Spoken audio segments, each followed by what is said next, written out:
Philippine Overseas Labor Office sa Kuwait para maiwasan ang human trafficking na kinasangkutan ng ilang opisyal ng Polo at Embahada.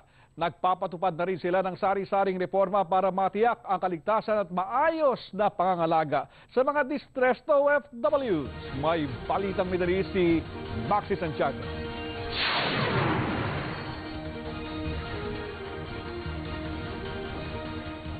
Sa unang edisyon ng Chat with Labat na inilunsad ng Polo Kuwait, isa-isang inilatag ni Labor Attaché Attorney Cesar Chavez Jr. ang mga bagong reforma sa Polo.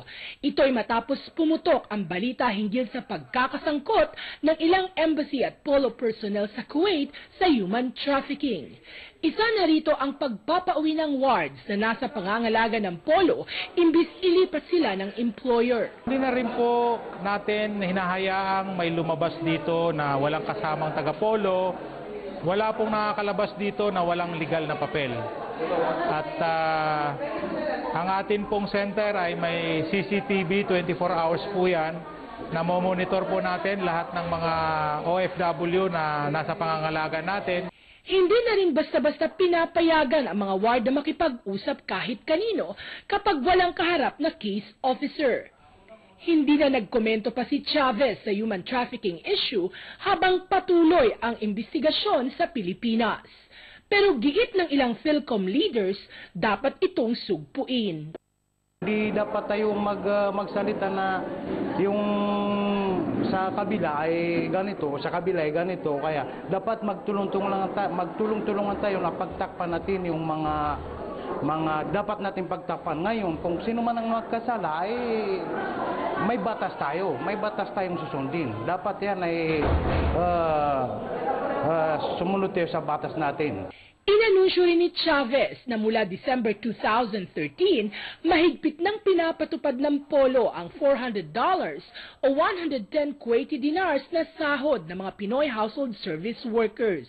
Kapag nalaman po natin na hindi sila sumusunod sa $400 na sweldo ng kasambahay, ay tatanggalan natin sila ng akreditasyon. No? Malalaman po natin yan pag may tumakas at nakausap natin, nag-execute ng affidavit. Kami mga agency, talagang tinupad namin at tutuparin namin yan dahil kung ano, kami rin ang mawawalan ng trabaho. So, awa naman ng Diyos, almost na 90%, 110 na ang sweldo ng mga DHWSS. Kabilang din sa bagong programa ng Polo ang pagkakaroon ng kumpletong database ng mga OFW sa Kuwait.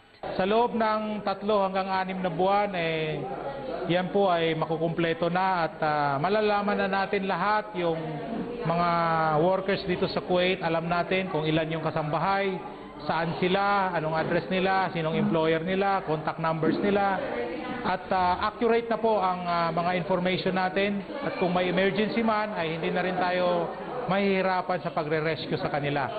Sa Chat with Labat, nagkaroon ng pagkakataon ang mga dumalong PhilCom leader na magtanong sa open forum. Ang maganda itong mga ginagawa niya dahil nga po magkakaroon ng pagbabago ang patakaran ng Polo at ang dissemination nila ang mga programa na gagawin pa para sa mga OFW.